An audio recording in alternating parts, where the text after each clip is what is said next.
नमस्कार दोस्तों, मैं विनय दुबे मुंबई से। बहुत सारे लोगों के मैसेज आ रहे थे कि विनय भाई, घोसी उपचुनाव पर जो रिजल्ट आए जो कि आश्चर्यचकित कर देता है, इस पूरे देश के अंदर एक उत्साह, एक ऊर्जा की लहर पैदा कर देता है। ऐसे रिजल्ट पर आपका क्या कहना है? जमीनी स्तर पर जाकर वहां पर विश्लेषण करके बताइए कि आखिर ऐसा क्या हुआ कि रातों रात घोसी की जनता ने सुधाकर सिंह को राजा बना दिया और जो भारतीय जनता पार्टी दिल्ली से लेकर लखनऊ तक सत्ता में है उसे सड़क पर मुंह घसीटने पर मजबूर कर दिया। मैं भी ये सोच रहा था कि आखिर ऐसे कैसे हो सकता है कि पूरी प्रशासनिक ताकत लगने के बावजूद भी ऐसा जमीनी स्तर पर क्या हुआ जिसकी वजह से समाजवादी पार्टी के उम्मीदवार सुधाकर सिंह जीत गए। लोगों का ये भी कहना है कि ओम प्रकाश राजभर, जो कि राजभर समाज से आते हैं, उनके पास पूर्वांचल में राजभरों का अच्छा वोट बैंक है, उसके बाद भी कैसे घोसी उपचुनाव में वो सफल नहीं हो पाए। जिस तरह से उनकी बयानबाजी थी, दरअसल ये चुनाव धीरे धीरे ओम प्रकाश राजभर वर्सेस अखिलेश यादव हो चुका था। इसमें सुधाकर सिंह और दारा सिंह चौहान का तो नाम ही नहीं लिया जा रहा था। लेकिन ऐसा क्या गुणागणित हुआ, ऐसा कौन सी कार्रवाइयां हुई जिसको लेकर घोसी में इतना आश्चर्यचकित कर देने वाला रिजल्ट आया? सबसे पहले मैं घोसी विधानसभा के उन तमाम मतदाताओं को नमन करता हूं जिन्होंने इस पूरे प्रशासनिक राजनीतिक दबाव के बावजूद भी सत्य के साथ खड़े रहे और सुधाकर सिंह जैसे उम्मीदवार जो कि जमीनी स्तर पर जुड़े हुए हैं उनको जिताकर भारतीय लोकतंत्र के अंदर एक विश्वास की लहर पैदा की। मैं उन तमाम घोसी की जनता को धन्यवाद करता हूं कि उन्होंने इस नफरतकारी और विध्वंसक ताकतों के सामने घुटने नहीं टेके और देश को बता दिया जाए कि अगर एक साथ, एकजुटता के साथ, एक हाथ पकड़कर एक साथ खड़ा रहा जाए तो शायद बदलाव मुमकिन है। लेकिन आंकड़े क्या कहते हैं? क्या वाकई में राजभर जी का जो जमीन है, राजभरों का जो वोट बैंक है वो खिसक गया है? ऐसी क्या फैक्टर थे, ऐसे क्या आंकड़े थे जिसकी वजह से सुधाकर सिंह वहां पर जीत गए और भारतीय जनता पार्टी हार गई? मैं ये बातें इसलिए भी कह रहा हूं, या आपके मन में भी ये सवाल होगा कि जिस तरह से पुलिस ने मतदान से पूर्व वहां पर कार्रवाइयां की, वो उसको देखते हुए तो यही लग रहा था कि भारतीय जनता पार्टी बहुत आसानी से वहां पर सीट जीत लेगी, क्योंकि जिसके हाथ में 200-300 वोटों का एक मतदान का एक जिम्मेदारी थी, यानी कि विपक्ष के वो चेहरे, यानी कि समाजवादी पार्टी और उससे संबंधित तमाम वो चेहरे जो भाजपा के विरोध में वोट दिला सकते थे, ऐसे लोगों को रेड कार्ड दिए गए ताकि उनको मतदान करवाने से रोका जा सके। बहुत सारे ऐसे लोगों को गिरफ्तार कर कर अलग जगह ले जाकर नजरबंद कर दिया गया। मदरसों में, मस्जिदों में और खासतौर पर मुसलमान इलाकों में जा जाकर प्रशासनिक अधिकारियों ने दबाव बनाया कि आपको कोई भी किसी भी तरीके से मतदान के लिए नहीं निकलना है। लेकिन ये सब के बावजूद भी समाजवादी पार्टी को इतना बम्पर वोट पड़ा। न केवल बम्पर वोट पड़ा, समाजवादी पार्टी ने इतिहास रचते हुए ये सीट को वापस अपने पाले में ले लिया। उस समय जब पूरा प्रशासनिक और राजनीतिक तंत्र समाजवादी पार्टी और घोसी विधानसभा के अंदर बहुत तीव्रता के साथ तानाशाही पूर्वक तरीके से ये चुनाव जीतना चाहता था। ऐसा क्या हुआ, आंकड़े क्या कहते हैं, उसी को लेकर एक छोटा सा विश्लेषण मैं आपके सामने पेश करने जा रहा हूं, जिसमें आपको पता चलेगा कि किस जाति ने किसे वोट दिया और ऐसे क्या फैक्टर थे जो समाजवादी पार्टी के पक्ष में चले गए। लेकिन शुरुआत करने से पहले जब भी आप किसी आंकड़े की तुलना करेंगे तो उसके लिए एक दूसरा आंकड़ा भी आपके पास होना चाहिए। तो हमने आधार बनाया 2022 मार्च के उत्तर प्रदेश के विधानसभा चुनाव में। घोसी में मतदान हुआ। आपके स्क्रीन पर जो ये फोटो दिखाई दे रहा है, दरअसल ये चुनाव के रिजल्ट जो कि उत्तर प्रदेश विधानसभा चुनाव 2022 के हैं। ये घोसी विधानसभा की वो सीट है जिसपे सुधाकर सिंह अभी कुछ घंटे पहले ही जीते हैं। अगर इस पे आप नजर डालेंगे तो आपको पता चलेगा कि समाजवादी पार्टी ने उस समय दारा सिंह चौहान को टिकट दिया था और उस समय उनको जो ईवीएम पे वोट पड़े थे वो पड़े थे 1,07,347 वोट। उसके बाद भारतीय जनता पार्टी के उम्मीदवार को उस समय जो वोट पड़ा था वो पड़ा था 85,894। बसपा ने भी अपना उम्मीदवार उतारा था, उनका नाम था वसीम इकबाल उर्फ चुन्नू, जो कि एक मुस्लिम प्रत्याशी थे। बसपा की टिकट पे उन्होंने चुनाव लड़ा था और जो वोट पड़े थे उनको ईवीएम के अंदर वो 53,953 वोट पड़े थे। मतलब अगर आप टोटल ईवीएम के अगर वोटों की आंकड़ों की संख्या की बात करें तो उस समय 2,55,135 वोट पड़े थे, जिसमें कि दारा सिंह चौहान जो कि समाजवादी पार्टी के कैंडिडेट थे वो ये चुनाव जीत गए थे। 2,55,000 वोट पिछली बार पड़े थे और इस बार अगर आप देखेंगे तो 2,17,387 वोट पड़े। दरअसल 40,000 वोट पिछली बार के हिसाब से कम पड़े। इस बार परसेंटेज भी करीबन 50 के आसपास ही था। टोटल मतदान जो हुआ वो 50% के आसपास हुआ, जिसकी वजह से ये आंकड़ा 2,17,387 वोटों तक पहुंचा है। ये तो हो गया मोटा मोटा आंकड़ा कि इतने वोट पिछले चुनाव में और इस चुनाव में मिले थे। लेकिन अगर मैं बूथ वाइज जानकारी दूं तो आप हैरान हो जाएंगे, क्योंकि जातियों के हिसाब से गांव बटे हुए थे। जिस गांव में, जिस बूथ पर जिस जाति का प्रभुत्व था, वहां पर कौन सी सीटें जीती। 455 से ज्यादा बूथों का मैंने एनालाइज किया। चुनाव आयोग के अधिकृत वेबसाइट से मैंने जानकारी मांगी। हर एक बूथ की जानकारी को पिछले 2 दिनों से मैं टैली कर रहा हूं, और उसके बाद जो आंकड़े निकल के आए हैं वो कहीं ना कहीं दिखाते हैं कि किस जाति का वोट किस तरफ झुका है और उसका असर इस विधानसभा पे क्या हुआ है। तो आइए मैं आपको दिखाना चाहता हूं कि घोसी विधानसभा के इस उपचुनाव में किस जाति ने किसे वोट किया, क्योंकि ये जो आंकड़े हैं बहुत ही सटीक है। अगर इन आंकड़ों को आप एक कागज पर नोट करेंगे तो आपको पता चलेगा कि इस आंकड़ों के पूरे अंत में जो टोटल आंकड़ा बन रहा है वो 2,17,000 वोटों का ही बन रहा है। मतलब जो मैंने बूथ लेवल एक टोटल आंकड़े निकाले हैं, जिससे विश्लेषण कर मैं ये वीडियो में दावे के साथ आपको बता रहा हूं कि किस जाति ने किसे वोट दिया है, उसका पूरा सटीक विश्लेषण आपको इसके अंदर देखने मिलेगा। अगर इसको आप बहुत ज्यादा प्रासंगिक बनाना चाहते हैं, बहुत ज्यादा सटीक बनाना चाहते हैं, तो एक कागज और कलम ले लीजिए और जो चीजें मैं कह रहा हूं उसे नोट करके अपने आप खुद मोबाइल पर टाइप करके टोटल मार लीजिए। आपको समझ में आ जाएगा कि ये आंकड़े और ये विश्लेषण जो मैं बता रहा हूं कितने सटीक हैं। सबसे पहले ऊपर लिखिए कि इस बार टोटल जो चुनाव में मतदान हुए थे वो कितने हुए थे। इस बार टोटल जो ईवीएम पे वोट पड़े हैं वो पड़े हैं 2,17,387 वोट। ये आप एक बड़े अक्षर में लिख लीजिए। अब आते हैं जातिवार तरीके से कि किस जाति का वोट किसे गया और कितना परसेंटेज गया। ये जो आंकड़े मैं आपको बताने जा रहा हूं जातिवार, दरअसल मैंने 455 के हिसाब से जो टोटल मतदान बनाए गए थे, बूथ बनाए गए थे, उन 455 बूथ का और वहां के जो जाति समीकरण है, मतलब किसी बूथ पर किस जाति में कितने वोटर हैं, उसका जब मैंने डेटा टैली किया तो मुझे समझ में आया। उसके बाद में जब चुनाव के रिजल्ट आए तो उस बूथ पर किस मतदाताओं को, किस कैंडिडेट को कितना वोट मिला था, उसको जब मैंने टैली किया, उसको जब मिलान किया तो मुझे समझ में आया कि वहां पर जो जातियां थी उन्होंने अधिकतर तौर पर किसे मतदान किया है। आप लिखना शुरू कीजिए क्योंकि मामला बहुत दिलचस्प होने जा रहा है। आप खुद तय कर लेंगे कि आखिर किस जाति ने किसे वोट दिया और इस बार का जो किंग मेकर है वो कौन है। आइए शुरू करते हैं। सबसे पहले जनरल कैटेगरी की बात करते हैं, यानी कि भूमिहार वोटर। घोसी विधानसभा के अंदर, पूरे विधानसभा के अंदर 23,000 के आसपास भूमिहार वोटर हैं, जो कि 455 बूथों से ये टैली कर आंकड़ा मैंने निकाला है। तो 23,000 जो वोटर हैं, भूमिहार वोटर हैं, उसका अगर 50% वोट पकड़ा जाए जो कि इस बार चुनाव में पड़ा है, तो 10,500 वोट भूमिहारों ने डाले हैं, जो कि भूमिहारों का बाहुल इलाका है। वहां के बूथ में जब मैंने टैली किया तो वहां के जो भूमिहार का जो बाहुल इलाका था, वहां पर ये जो मामला था सुधाकर सिंह और भाजपा के बीच में 50-50 का था, यानी कि 48 से 49% लोगों ने सुधाकर सिंह को वोट किया, यानी समाजवादी पार्टी को वोट किया। उसके बाद 48 से 49% के आसपास लोगों ने भारतीय जनता पार्टी को भी वोट किया, क्योंकि जो भूमिहार वोट है वो पारंपरिक तरीके से भारतीय जनता पार्टी का कैडर वोट है। वो चाहे जितना भी प्रयत्न कर लिया जाए उनसे साइकिल का बटन नहीं दबेगा।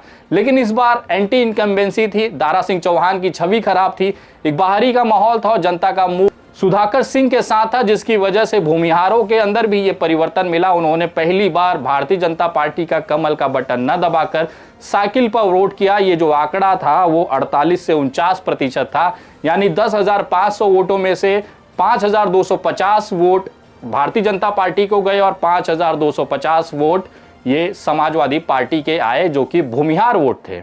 इसे कृपया नोट कर लीजिए। दूसरे आते हैं राजपूत।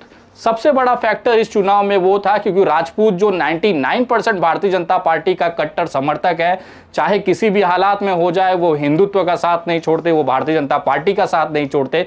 लेकिन घोसी विधानसभा के अंदर उन्होंने भी पाला बदल लिया। मेरे हिसाब से जो डेटा 455 बूथों का आया है उसमें 22,000 के आसपास राजपूत वोटर हैं। वोटिंग परसेंटेज के हिसाब से 11,000 राजपूतों ने इस मतदान में वोट किया, जिसमें से 95 से 96% जो वोट था वो समाजवादी पार्टी के सिंबल पर गया, यानी कि सुधाकर सिंह को मिला। उसमें भी कुछ ऐसे पदाधिकारी थे या राजपूत समाज के लोग थे जो नहीं टूटे, यानी कि हो सकता है वो कार्यकर्ता रहे हो भारतीय जनता पार्टी के, या उनका ज़मीर गवाही नहीं दे रही होती हो कि साइकिल कर बटन पर बटन दबाया जाए। तो 2 से 3% का आंकड़ा अगर आप देखेंगे राजपूत समाज का, तो उन्होंने बीजेपी को वोट किया, लेकिन 98% जो राजपूत वोट थे वो सुधाकर सिंह के साथ साइकिल के बटन पर चले गए।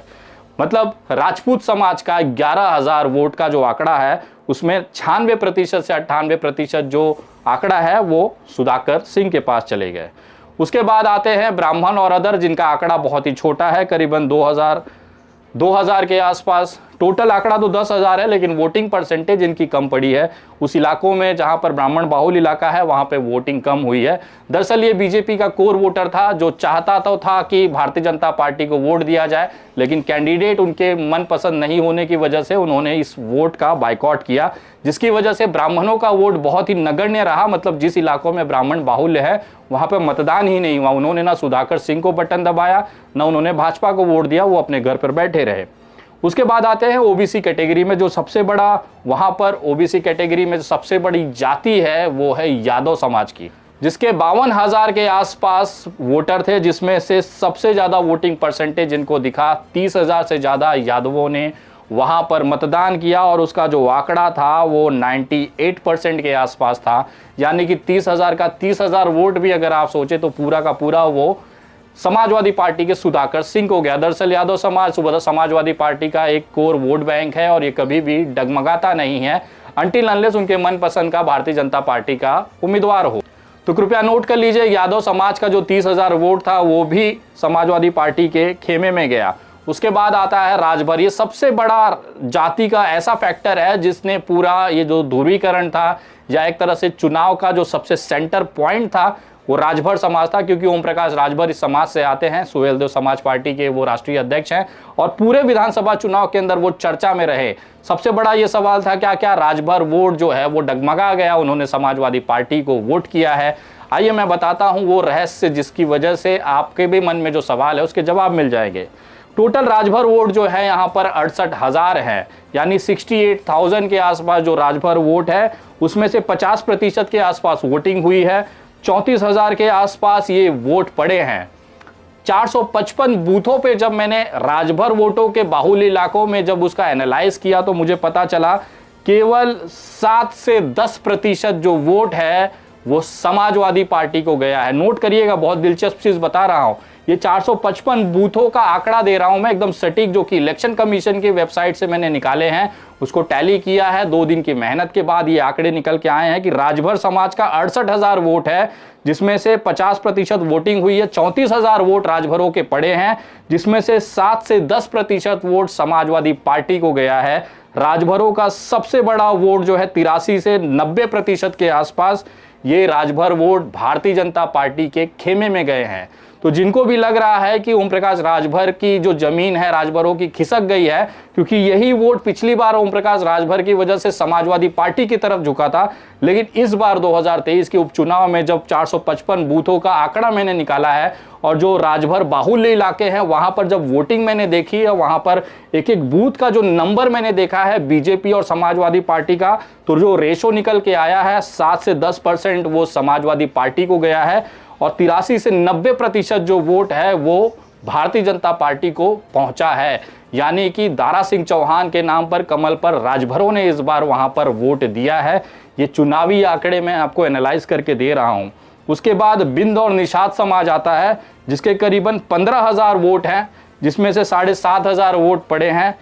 इसमें भी 27 से 28% जो वोट है वो समाजवादी पार्टी को गया है, जो उनका पारंपरिक वोट है। उसके बावजूद भी निषाद समाज में जो वोटर हैं उसके अंदर भी बीजेपी ने सेंध मारी है और 67 से 68% के आसपास ये जो वोट है ये निषादों का ये भारतीय जनता पार्टी यानी दारा सिंह चौहान के पास गया है। इसके बाद एक जाति है वहां पे नोनिया समाज, जो कि 40,000 वोटर हैं, उसके 24,000 के आसपास उनकी वोटिंग परसेंटेज है, क्योंकि बूथ के हिसाब से जो आंकड़े हैं वो दिखा रहे हैं कि 24,000 नोनिया वोट पड़े हैं, जिसमें से 20 से 21% जो है वो समाजवादी पार्टी को पड़ा है। उसके बाद 80% के लगभग जो नोनिया वोट है जाति के वो भारतीय जनता पार्टी के खेमे में गए हैं, यानी कि नोनिया जाति के जो प्रबुल्ध इलाके हैं, जो वो बूथ है, वहां पर जब वोट परसेंटेज काउंट किया गया, वोट की संख्या काउंट की गई, तो जो समाजवादी पार्टी का वोट बैंक था वो केवल 20% था। 80% नोनिया जाति का जो वोट है वो भारतीय जनता पार्टी के पास पहुंचा है।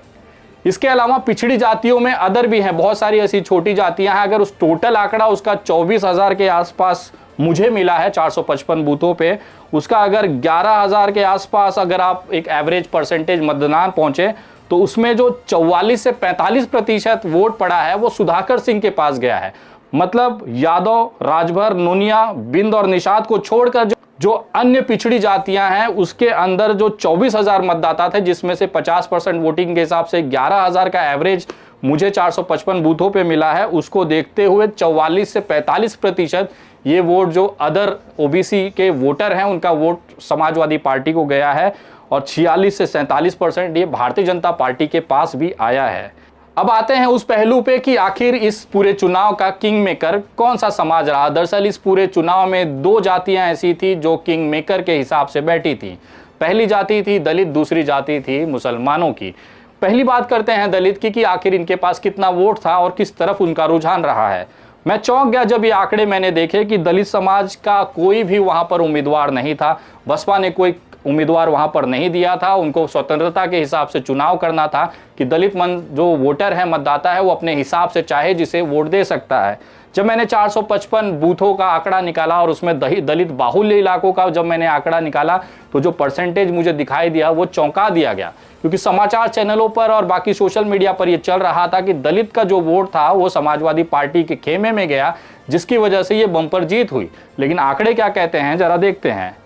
दलित समाज की तरफ से जो जाटव समाज है, जो दलित समाज है, उसके करीबन 60,000 वोट हैं। इस 60,000 वोट में से 30,000 वोट ही पड़े हैं, मतलब 50% के आसपास वोटिंग हुई है। और जो बूथों के आंकड़े के हिसाब से मैंने मिलान किया है, तो 34 से लेके 35% केवल जो वोट था वो समाजवादी पार्टी के पक्ष में गया। 56 से लेके 57% जो दलित मतदाता थे उन्होंने भारतीय जनता पार्टी को वोट दिया। ये वो आंकड़े हैं जो 455 बूथों में चुनाव परिणाम के बाद जो आंकड़े दिखाए गए उसके टैली के हिसाब से मैं आपको बता रहा हूं। उसके बाद खटिक, धोबी, पासी और अदर ऐसे 20,000 के आसपास मतदाता हैं जो एससी कैटेगरी में आते हैं, उसमें से 9,000 वोट पड़े थे। उसके बाद ये जो वोट 9,000 पड़े थे उसमें 40% के आसपास समाजवादी पार्टी को गए हैं और 60% के आसपास भारतीय जनता पार्टी के खेमे में गए हैं।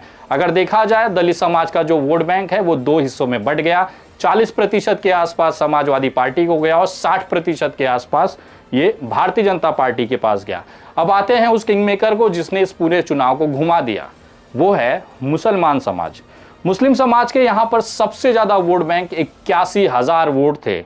40,500 के आसपास ये वोट पड़े हैं, जिसमें से 90% के आसपास ये जो वोट हैं ये समाजवादी पार्टी के पक्ष में पड़े हैं, और केवल 1 से 2% जो वोट हैं ये जो पड़े हैं ये भारतीय जनता पार्टी के पक्ष में पड़े हैं। दरअसल ये जो 1 से 2% वोटर हैं, दरअसल ये भारतीय जनता पार्टी के वो मुस्लिम कार्यकर्ता हैं जो भारतीय जनता पार्टी से जुड़े हैं, या भारतीय जनता पार्टी के जो मुस्लिम बाहुल्य इलाके हैं वहाँ पर जो उनके पार्षद हैं या वहाँ पे जो उनके प्रधान हैं, उन्होंने जो भारतीय जनता पार्टी को वोट कराया है।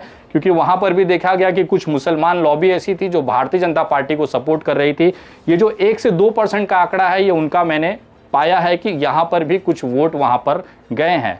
अगर आप टोटल इसको देखेंगे तो 2,17,000 वोट टोटल पड़े हैं, जिसमें भूमिहारों का 10,500 वोट है, राजपूतों का 11,000 वोट है, उसके बाद यादवों का 30,000 वोट है, राजभरों का 34,000 वोट है, नोनिया का 24,000 वोट है, निषाद और बिंद का 7,500 वोट है, अदर्स ओबीसी कैटेगरी वाले जो जातियां हैं उनके करीबन 11,000 वोट हैं, एससी कैटेगरी में यानी दलित समाज की अगर बात करें तो 30,000 वोट हैं, खटिक, धोबी, पासी और अदर जो एससी कैटेगरी हैं उसके करीबन 9,000 वोटर हैं, मुस्लिम समाज के करीबन 40,500 वोटर हैं। अगर आप इन सबको टोटल करेंगे तो 2,17,000 के आसपास आंकड़ा मिलेगा, जो कि इलेक्शन कमीशन का अधिकृत आंकड़ा है। ये जो मैंने परसेंटेज वाइज आपको बताए हैं ये वो आंकड़े हैं जो पिछले 2 दिनों से मैं एनालाइज कर रहा हूं, क्योंकि जब भी मैं कोई बातें रखता हूं तो तथ्यों के साथ रखता हूं।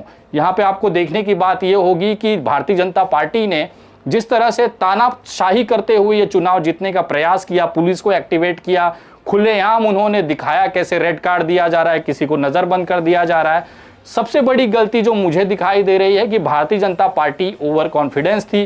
कितने तानाशाही के बाद हम भी देखते हैं कि कैसे जीत पाते हैं। आइए मैं आपको एकदम दिलचस्प बात बताता हूं। भारतीय जनता पार्टी ये पूरी ताकत से ये चुनाव जीतना चाहती थी क्योंकि उनके सम्मान के लिए ये बड़ी प्रतिष्ठा की बात थी। लेकिन जब पुलिस प्रशासन और स्थानिक प्रशासन वहां पर एक्टिवेट था, तो जब वोटिंग वाले दिन जिस जाति के लोगों को या जिस समुदाय के लोगों को पुलिस ने या प्रशासनिक लोगों ने भारतीय जनता पार्टी का वोटर समझकर वहां पर वोट डालने दिया, दरअसल उसने वहां पर वोट जाकर क्रॉस वोटिंग की। वो वोट जाकर भारतीय जनता पार्टी को न देकर समाजवादी पार्टी को दिया। कि ये गलतफहमी जो है वो प्रशासनिक तौर पर लोगों के अंदर थी कि जो वोटर जा रहा है ये भाजपा का वोटर है, इसे जाने दीजिए। जो समाजवादी पार्टी के वोटर थे उन्हें प्रताड़ित किया गया, रेड कार्ड दिया गया, नजरबंद किया गया, धमकियां दी गई। बहुत सारे सोशल मीडिया पे ऐसे वायरल वीडियो थे जिसके आधार पर ये बातें मैं कह रहा हूं। लेकिन जिसे पुलिस ने अपना मानकर या वोटर या प्रशासनिक ने अपना मानकर मतदान करने के लिए अलाउ किया, दरअसल ये पूरा खेला उन लोगों ने कर दिया। वो दिखाए तो ये थे कि हम जा रहे हैं भारतीय जनता पार्टी को वोट देने, लेकिन दरअसल दारा सिंह चौहान को लेकर जो नाराजगी थी उसको लेकर उन्होंने समाजवादी पार्टी के पक्ष में वोट दिया। सबसे चौंकाने वाला जो समुदाय है वो राजपूत समुदाय है, जो हमेशा से ये कहता था कि चाहे हम गर्दन कटवा लेंगे लेकिन कमल के बटन को छोड़कर हम कोई बटन दबा ही नहीं सकते। सुधाकर सिंह के चुनाव में ये पूरा जो परसेप्शन था ये बदल गया। सुधाकर सिंह के लिए करीबन 98% राजपूत समाज ने कमल का बटन छोड़कर साइकिल पर बटन दबाया, जो कि वही राजपूत समाज है जो अखिलेश यादव को जिहादी कहता है और मुलायम सिंह यादव को मुल्ला यम कहता है, यानी कि मुसलमानों का दूत कहता है। ये सारी चीजें अपनी ज़मीर को बगल रखकर, अपनी विचारधारा को बगल रखकर उन्होंने कमल का बटन छोड़कर साइकिल पर पता नहीं कैसे बटन दबाया। लेकिन ये जो करिश्मा है ये माननीय अखिलेश यादव का है। अखिलेश यादव के दिमाग को मैं सलाम करता हूं, क्योंकि उन्होंने जो सवर्णों के वोट बैंक, जो कि पारंपरिक तौर पर भारतीय जनता पार्टी का वोट बैंक है, उसमें उन्होंने बहुत सटीक तरीके से सुधाकर सिंह को कैंडिडेट बनाकर उसमें बड़ी सेंध लगाई है। और ये जो पूरा परसेप्शन बदला है ये केवल 3 समुदाय के आंकड़ों पर बदला है। जो इतनी बम्पर जीत हुई है वो केवल 3 समुदाय के सिर पर इसका मैं विजय देना चाहता हूं। पहला समुदाय है राजपूत का, जिसमें करीबन 98% राजपूतों ने खुलेआम घोसी के मतदाताओं को प्रभावित किया और उन्हें सुधाकर सिंह के लिए वोट कैंपेन चलाया और उनको वोट दिलाया भी गया अपने समाज से। दूसरी जाति है दलित समाज, जिनके पास कोई विकल्प नहीं था, वो 2 खेमे में बढ़ गए। 40% दलित थे, वो समाजवादी पार्टी को वोट किए। उसके बाद मुस्लिम परिवार का करीबन 99% वोट तो समाजवादी पार्टी के पास गया। ये तीनों आंकड़े जो दिखाते हैं वो कहीं ना कहीं ये दिखाते हैं कि किस तरह से ये 3 जातियों ने पूरे विधानसभा के वोट को बदल दिया और या एक तरह से पूरा जो हारी हुई बाजी थी उसे जीत कर बाजीगर के तौर पर ये उभरे हैं। अब आते हैं उस मुद्दे पर जिसे ये कहा जा रहा था कि इस पूरे चुनाव का जो सेंटर, जो आकर्षण का केंद्र थे वो ओम प्रकाश राजभर थे, तो क्या राजभर वोट उनसे छिन गया है? लेकिन आंकड़े ये कहते हैं कि आज भी जो राजभर वोट बैंक है वो ओम प्रकाश राजभर के साथ हैं, क्योंकि 455 मतदान केंद्रों पर वोटिंग जो बूथ हैं उस पर जब आंकड़े निकाले गए तो उसमें कहीं पर भी ओम प्रकाश राजभर का साथ छोड़ता हुआ ये राजभर समाज नहीं दिखाया दिया। पिछली चुनाव में ये जो राजपूत वोट थे वो भारतीय जनता पार्टी की तरफ थे, उस समय ये राजभर जो वोट थे वो समाजवादी पार्टी की तरफ थे।